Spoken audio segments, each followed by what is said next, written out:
जी students, अब हम move कर रहे हैं स्टेप 3 की तरफ। स्टेप 1 और स्टेप 2 आपको रिवाइज करवाता हूँ। स्टेप 1 में हमने डिफरेंट कॉन्सेप्ट्स पढ़े, जिसमें हमने ऑर्गेनाइजेशनल इंडस्ट्रियल ऑर्गेनाइजेशन को स्टडी किया कि किस तरह सप्लाई कर्व के अलावा भी डिटर्मिनेंट्स होते हैं जो सप्लाई पर इफेक्ट करते हैं। फिर हमने opportunity cost, explicit cost, implicit cost with example study की। फिर स्टेप 2 में मैं आपको, बल्कि स्टेप 1 में एक्सप्लिसिट कॉस्ट और इम्प्लिसिट कॉस्ट के जरिए मैंने आपको डिफरेंस सिखाया, अकाउंटिंग कॉस्ट क्या होती है और इकोनॉमिक कॉस्ट क्या होती है, और अकाउंटिंग प्रॉफिट और इकोनॉमिक प्रॉफिट में क्या फर्क है। स्टेप 2 पर मूव किए। स्टेप 2 पर मैंने आपको प्रोडक्शन फंक्शन सिखाया कि प्रोडक्शन फंक्शन क्या होता है।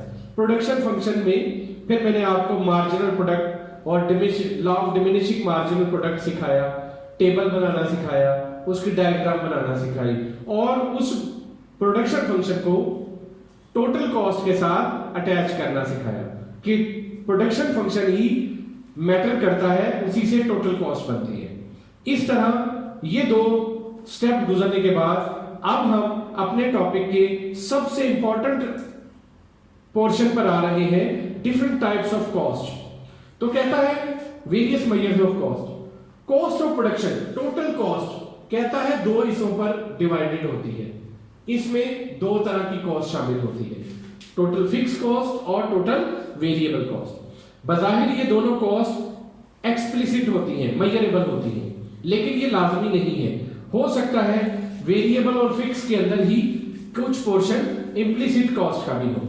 इसलिए स्टूडेंट्स, अब हम इस बहस में नहीं पढ़ेंगे कि इनमें से एक्सप्लिसिट कौन सी है और इम्प्लिसिट कौन सी है।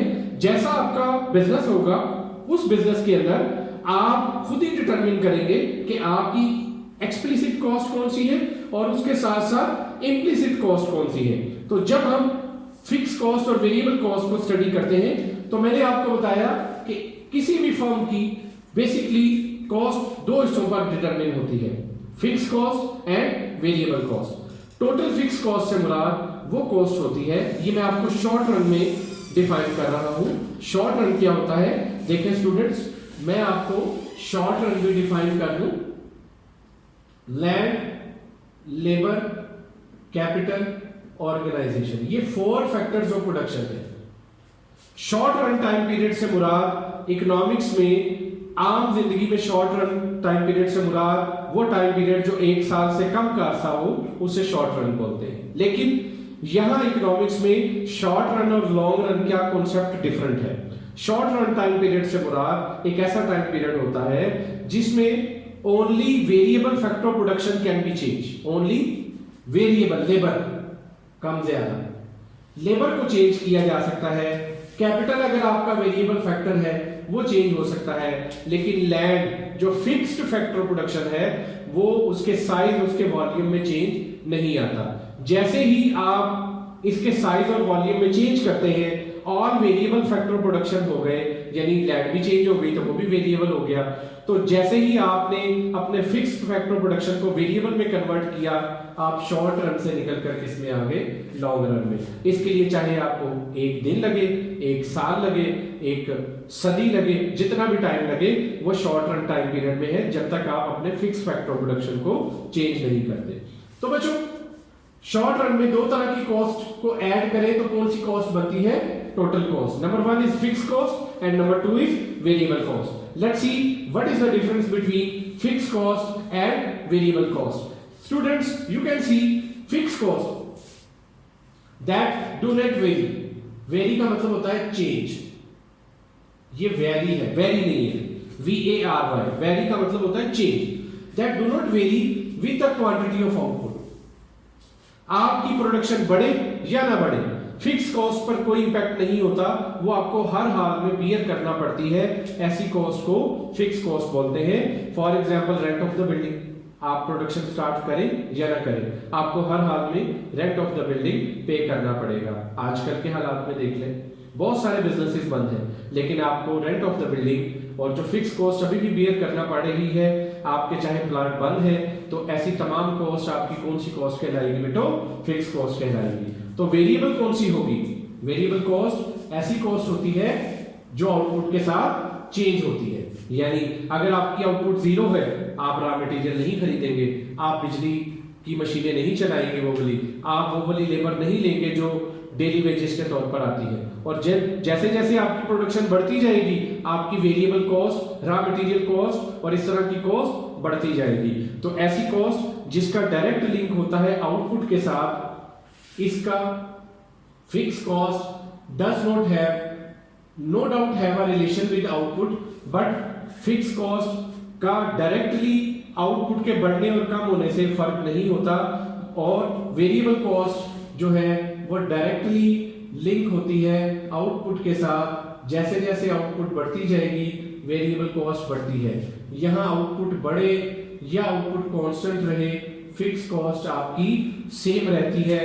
फिक्स कॉस्ट में किसी किस्म का चेंज नहीं आता, ये दोनों में फर्क है। तो बच्चों, आपने ये याद रखना है कि फिक्स कॉस्ट और वेरिएबल कॉस्ट को जमा करें तो टोटल कॉस्ट बनती है।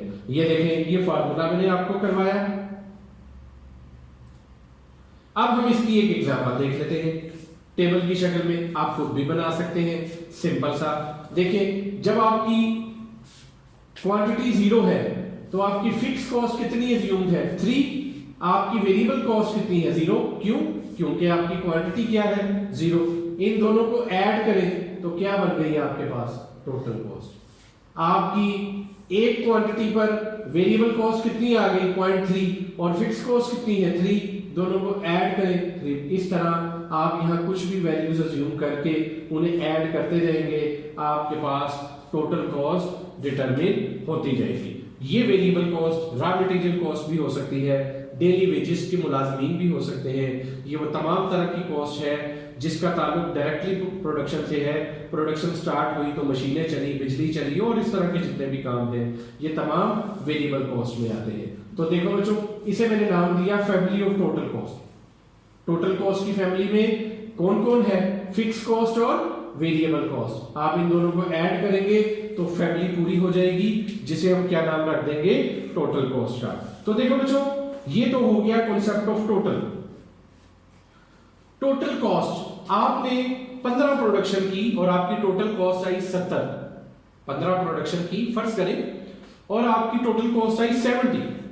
आप एक प्रोडक्ट कितने की सेल करेंगे? नहीं बता सकते ना। पहले आप 70 को 15 पर डिवाइड करेंगे। चले 75 कर लें।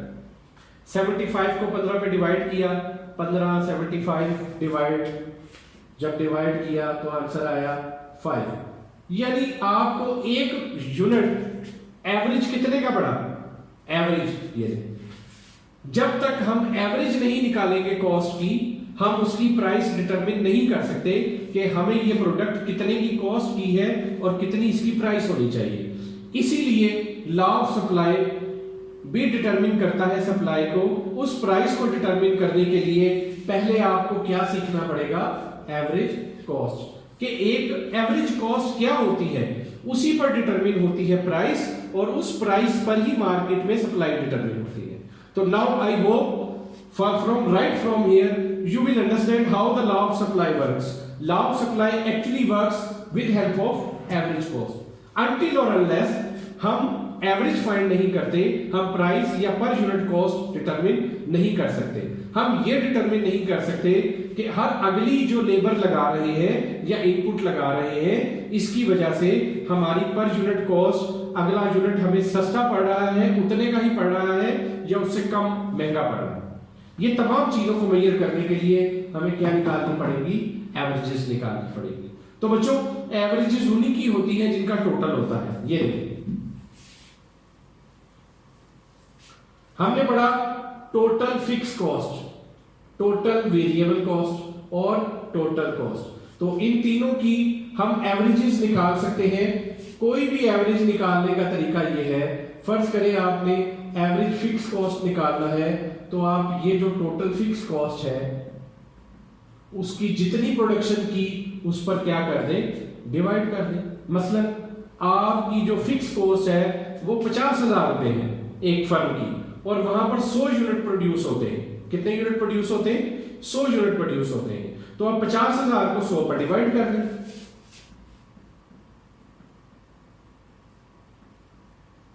इसका मतलब है आपकी जो एवरेज फिक्स कॉस्ट है, एक यूनिट आपको फिक्स कॉस्ट 500 पढ़नी, एक यूनिट आपको पर यूनिट इस हाल में 500 पढ़ना ही पढ़ना है। इसी तरह एवरेज वेरिएबल कॉस्ट है, उसका फार्मूला क्या बनेगा, total variable cost divided by quantity. और टोटल कॉस्ट का फार्मूला क्या बनेगा एवरेज कॉस्ट के लिए, total cost divided by quantity. तो देखो बच्चों सेम फार्मूले हैं, जिसकी एवरेज निकालनी है उसके टोटल को क्वांटिटी पर डिवाइड कर दें। एवरेज इज ही प्राइस स्कोर पर यूनिट की, average price score per unit price score cost को मेजर करता है। लुक एट दिस, ये देखें हम यहां इनके फॉर्मूलाज जो मैंने लिखे वो मैंने आपको जरा क्लियर करके भी दिखा दिए। आपको फिक्स कॉस्ट की एवरेज फाइंड करनी है तो जो फिक्स कॉस्ट है उसको कितने में डिवाइड कर दें। अगर आपको वेरिएबल कॉस्ट की एवरेज फाइंड करनी है तो वेरिएबल कॉस्ट को कितने में डिवाइड, आप इसको टीएफसी, टीवीसी और टीसी भी लिख सकते हैं। तो डियर स्टूडेंट्स सबसे ज्यादा इंपॉर्टेंट एवरेज कॉस्ट होती है। एवरेज कॉस्ट को एटीसी भी लिखते हैं और सिंपल एसी भी लिखते हैं। उसका फार्मूला क्या है, total cost divided by quantity. फर्ज करें आपने जो 100 यूनिट प्रोड्यूस किए, आपको फिक्स कॉस्ट और वेरिएबल कॉस्ट मिलाकर पड़ी 90,000 रुपए।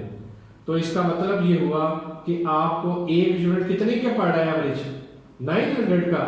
आप उसकी प्राइस क्या रखेंगे, 400 रखेंगे, 500 रखेंगे, 900 रखेंगे, 900 एंड अबव। तो देखें कॉस्ट एवरेज निकालेंगे तो प्राइस डिटरमिन होगी, उसके बगैर प्राइस डिटरमिन नहीं हो सकती। ये 3 एवरेजेस के बाद अब हम इसका चौथा और आखिरी कॉन्सेप्ट पढ़ेंगे। इसने तो बता दिया एक यूनिट कितने का पड़ रहा है 900 का, लेकिन हर आउटपुट की कॉस्ट सेम नहीं होती। एक एडिशनल यूनिट कितने का पड़ेगा, आया वो भी 900 का पड़ेगा या 800 का पड़ेगा या 1000 का कॉस्ट करेगा। अगर तो एडिशनल यूनिट 900 का ही आ रहा है तो एवरेज कॉस्ट और जो मैं कॉस्ट निकालने लगा वो बराबर है। अगर आपका एडिशनल यूनिट 800 में कॉस्ट कर रहा है तो आपको अगला एडिशनल यूनिट प्रोड्यूस करना चाहिए।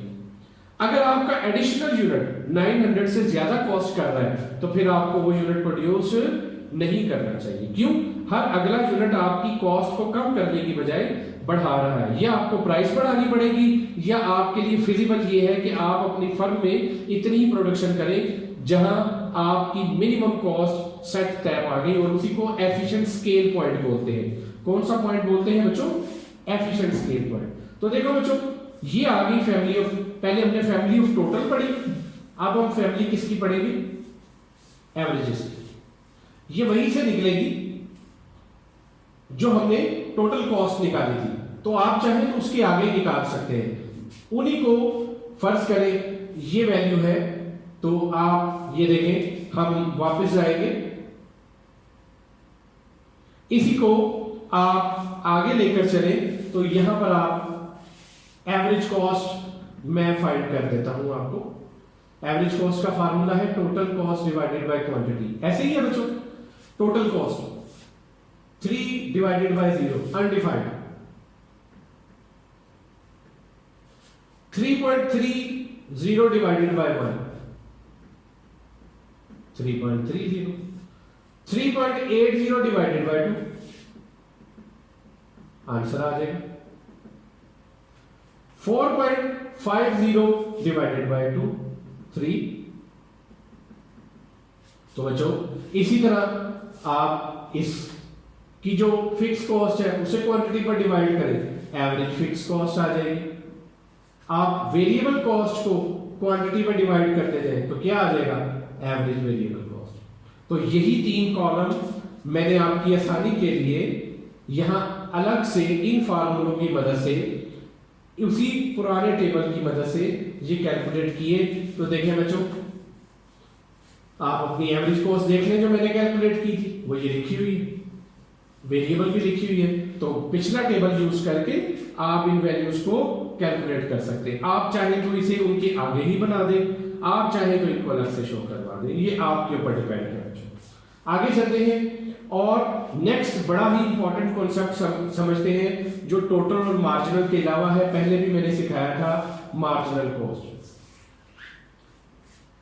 Cost of an additional unit, change in total cost due to producing an additional unit. एक मजीद यूनिट प्रोड्यूस करने पर आपकी क्या लागत आई, उसे हम मार्जिनल कॉस्ट का कॉन्सेप्ट बोलते हैं। देखिए बच्चों, फर्ज करें आपने 100 यूनिट बनाए और आपकी टोटल कॉस्ट थी 70,000। आपने 101 यूनिट बनाना हो तो आपकी टोटल कॉस्ट अगर 70,500 हो गई, तो एक मजीद यूनिट बनाने के लिए टोटल कॉस्ट में कितने का चेंज आया, 500 का। ये आपकी क्या कहलाएगी, मार्जिनल कॉस्ट कहलाएगी।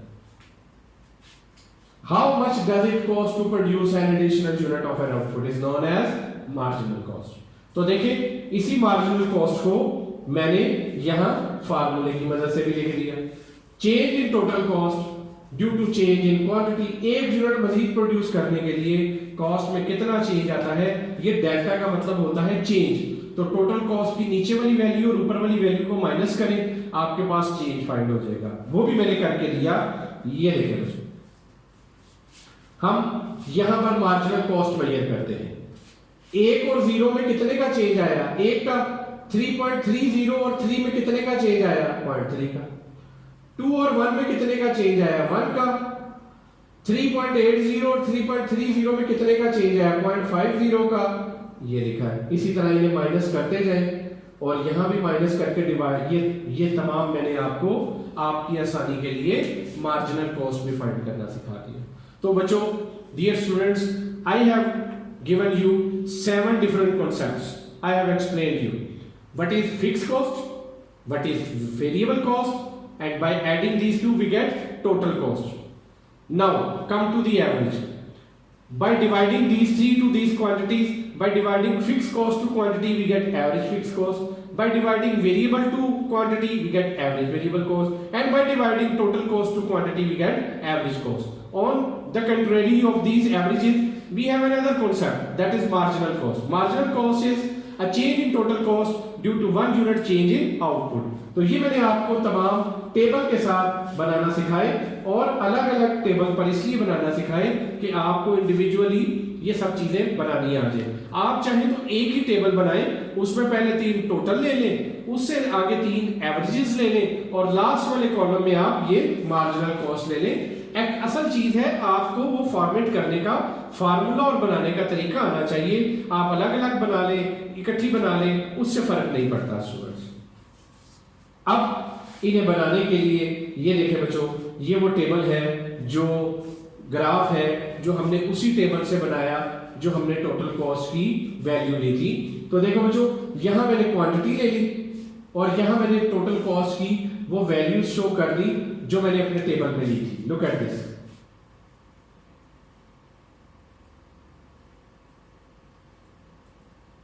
ये है बच्चों, कहां तक जा रही है, 15 तक। कितनी क्वांटिटी तक, 10 तक। और स्टार्ट कहां से हो रही है, 3 से।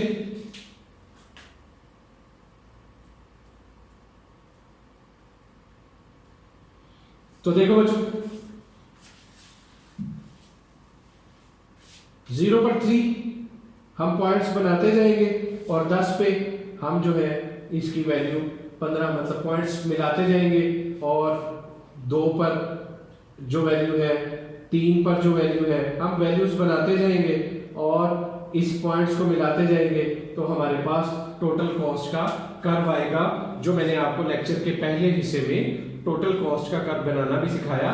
क्वांटिटी यहां लिख लेनी है, टोटल कॉस्ट यहां लिख देनी है और जो पॉइंट्स हैं उन्हें आपस में मैच करते जाना है। जैसे डिमांड का कर्व बनाया, जैसे सप्लाई का कर्व बनाया, इसी तरह आपने मुख्तलिफ इलास्टिसिटीज के कर्व बनाए, बिल्कुल उसी तरह इनको भी पॉइंट्स को मिलाते जाए, आपके पास कर्व्स आते जाएंगे। सिर्फ आपको एहतियात ये करनी है कि आपको जो वैल्यूज प्लेस करनी है वो इक्वल डिफरेंसेस से ऐड के एक्स एक्सिस पर क्या लेना है और वाई एक्सिस पर क्या लेना है, वो मैंने आपको साथ लिख दिया है ताकि आपके लिए टेबल बनाने, उनसे डायग्राम बनाना आसान हो जाए। तो देखो बच्चों, ये है वो तमाम एवरेजेस जो हमने पढ़ी थी। आप इन एवरेजेस को बनाएंगे, मैं आपको इनमें से कुछ 1-2 एवरेजेस जो है वो बनाना लास्ट पर वीडियो के सिखाऊंगा, आखिरी 5 मिनट की वीडियो होगी जिसमें ये तमाम एवरेजेस जो है इस तरह की वैल्यूज बनाना सिखाऊंगा एक टेबल लेकर। लेकिन अभी जो चीजें इंपॉर्टेंट है, जो सीखना जरूरी है, वो है इसकी ग्राफ की शेप। ये हर बिजनेस पर एक जैसी रहती है। लुक एट दिस, अपना एवरेज टोटल कॉस्ट देखें। एवरेज कॉस्ट पहले कम होती है, कम होते होते एक पॉइंट पर आकर ये बढ़ना शुरू हो जाती है। एवरेज कॉस्ट देखा आपने, कम हुई, कम होते होते फिर ये दोबारा बढ़ना शुरू होती है। सेम एवरेज फिक्स कॉस्ट को देखें, ये गिरती है, गिरते गिरते गिरते ये बिल्कुल एक्सिस के पास आ जाती है। मार्जिनल कॉस्ट को देखें, ये इंक्रीज कर रही है। मार्जिनल कॉस्ट बढ़ क्यों रही है? डिमिनिशिंग टोटल प्रोडक्शन फंक्शन में याद करें, हर अगली लेबर पहली लेबर से कम प्रोडक्शन देता है। अगर एक लेबर ने 50 प्रोडक्शन करके दी तो सेकंड लेबर की वजह से प्रोडक्शन 50 हुई। सेकंड लेबर ने कितनी प्रोडक्शन करके दी? 40। इसका मतलब है कि आपकी कॉस्ट पहले से बढ़ गई। प्रोडक्शन कम हुई तो कॉस्ट बढ़ गई। एक इसने आपको एवरेज जो है वो 50 एक लेबर की प्रोडक्शन है, दूसरे लेबर की वजह से 40 हो गई। दोनों की मिलाकर डिवाइड करके देखें, एवरेज प्रोडक्शन एक लेबर की कितनी रह गई? 45। इसका मतलब है एफिशिएंसी पे तो सैलरी तो पूरी दी, लेकिन प्रोडक्शन पहले से क्या हो गई? कम हो गई। तो इसका मतलब है वो लेबर दूसरी आपको कॉस्टली पड़ रही है। इस वजह से कॉस्ट आपको क्या नहीं मिलेगी? बढ़ती हुई मिलेगी। इसमें बच्चों ये बात मैं आपको याद करवा रहा हूं, पक्की याद कर लेनी है, हमेशा याद कर लेनी है। पीएचडी इकोनॉमिक्स तक, कहां तक? पीएचडी इकोनॉमिक्स तक। आप जिंदगी में जहां मर्जी स्टडी करें, दो चीजों को बड़ा इंपॉर्टेंट कॉस्ट के हवाले से याद रखना है, एक मार्जिनल कॉस्ट को और एक एवरेज कॉस्ट को। इनका रिलेशन कभी नहीं भूलना। यहां भी गौर से देख लें, मैं दोबारा बना के दे रहा हूं। ये देखें, quantity, total cost, average fix cost, variable cost, average cost, marginal cost. मैं इनमें से मार्जिनल कॉस्ट और एवरेज कॉस्ट यहां बना रहा हूं। लुक एट दिस, आपकी एवरेज कॉस्ट यू शेप्ड है और आपकी मार्जिनल कॉस्ट किसी एक पॉइंट पर मिल रही है। ओके, लुक एट दिस, एक पॉइंट ये है, इससे पहले स्टेप 1 है, ये स्टेप 2 है और ये स्टेप 3 है। याद रखना है, ये रिलेशन याद रखना है। पहले एवरेज कॉस्ट ज्यादा होती है, मार्जिनल कॉस्ट उसके मुकाबले में कम होती है। एक पॉइंट पर दोनों बराबर हो जाते हैं, उसके बाद मार्जिनल कॉस्ट हाई हो जाती है और एवरेज कॉस्ट उससे कम रह जाती है। ये शो क्या करता है? ये लॉस को शो करता है, ये प्रॉफिट को शो करता है, ये हाई कॉस्ट को शो कर रहा है, ये लेस कॉस्ट को शो कर रहा है। इसके बगैर कोई फर्म डिटरमिन नहीं होती। ये रिलेशन बच्चों कभी नहीं भूलना। मैं आपको जब भी कहूं एवरेज कॉस्ट और मार्जिनल कॉस्ट का रिलेशन बनाकर दिखाएं, आपने मार्जिनल कॉस्ट और एवरेज कॉस्ट के दरमियान में ये रिलेशन रखना है कि पहले average cost above, marginal cost उससे नीचे, एक पॉइंट पर दोनों बराबर, और उसके बाद मार्जिनल कॉस्ट ऊपर और एवरेज कॉस्ट उससे बिलो होगी। तो बच्चों याद हो गया, ये रिलेशन नहीं भूलना मार्जिनल कॉस्ट और एवरेज कॉस्ट का। जी बच्चों आगे चलते हैं।